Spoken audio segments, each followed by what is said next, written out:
सांपों की जीभ का रहस्य आखिर दो भागों में क्यों होती है, आइए जानते हैं इस वीडियो में। नमस्कार दोस्तों, स्वागत है आपका हमारे चैनल में। सांप की जीभ दो भागों में कटी होती है, लेकिन आपको यह जानकर हैरानी होगी कि पहले ऐसा नहीं था। फिर आखिर ऐसा क्या हुआ कि नागों की जुबान ऐसी हो गई। इंसान और जानवरों में एकल जीभ पाई जाती है, लेकिन सांपों की जीभ दो हिस्सों में बटी होती है। यह विषय सदियों से वैज्ञानिकों और आम लोगों के बीच चर्चा का केंद्र रहा है। अगर इसे वैज्ञानिक दृष्टिकोण से देखा जाए तो यह सांप के लिए अत्यंत उपयोगी होती है और एक प्रकार से एंटीने का काम करती है। यह दो भागों में बटी हुई जीभ सांप को कई कार्यों में मदद करती है। यह दिशा पहचानने में सहायक होती है, दुश्मन को भी पहचानने में मददगार होती है और शिकार खोजने के लिए भी सहायता करती है। दोस्तों, विज्ञान इसके पीछे के कई कारण बताता है, लेकिन इसका असली कारण और इसका रहस्य धार्मिक ग्रंथों में छुपा हुआ है। वेद व्यास जी ने महाभारत में इस रहस्य का खुलासा भी किया है। धार्मिक पौराणिक कथाओं में इसके पीछे भी एक कहानी का पता चलता है, जो कि इस प्रकार है। आखिर सांप की जीभ क्यों होती है दो मुही? हिंदू ग्रंथों के अनुसार यह पौराणिक कथा महर्षि कश्यप और उनकी दो पत्नियों से जुड़ी है। एक पत्नी का नाम था कद्रू और दूसरी का नाम था विनीता। कद्रू ने नाग संतानों को जन्म दिया, वहीं विनीता ने गरुड़ को। एक बार महर्षि कश्यप की दोनों पत्नियां विहार कर रही थी, तभी उन्हें एक सफ़ेद घोड़ा भागता हुआ नजर आया। इस घोड़े की पूंछ को लेकर दोनों के बीच में विवाद हो गया। कद्रू ने कहा कि इस घोड़े की पूंछ काली है, तो वहीं विनीता ने कहा कि इस घोड़े की पूंछ सफ़ेद है।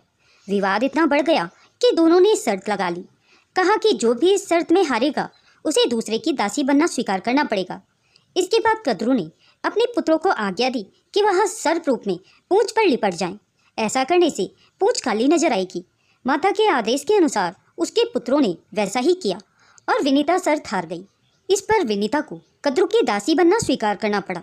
माँ को दासी बना दे गरुड़ वहाँ आए और उन्होंने अपने नाग भाइयों से कहा कि मेरी माता को छोड़ दीजिए, लेकिन उन्होंने कहा कि यह दासत्व से तभी मुक्त हो सकती है जब तुम हमें अमृत ला कर दो।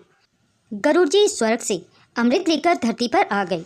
उन्होंने अपने नाग भाइयों से कहा कि अमृत पीने से पहले स्नान कर लो। तभी वहाँ स्वर्ग से इंद्र देवता अमृत की कलश का पीछा करते हुए पहुँचे और कलश लेकर स्वर्ग लौट गए। जब नागपुत्रों ने देखा कि वहाँ कलश नहीं है तो वह बहुत क्रोधित हो गई। तभी उन्होंने देखा कि कुश की चटाई पर अमृत की कुछ बूंदें पड़ी हैं। ऐसे में वो सभी चटाई पर पड़ी अमृत की बूंदें चाटने लगे, जिससे उनकी जीभ जलने लगी।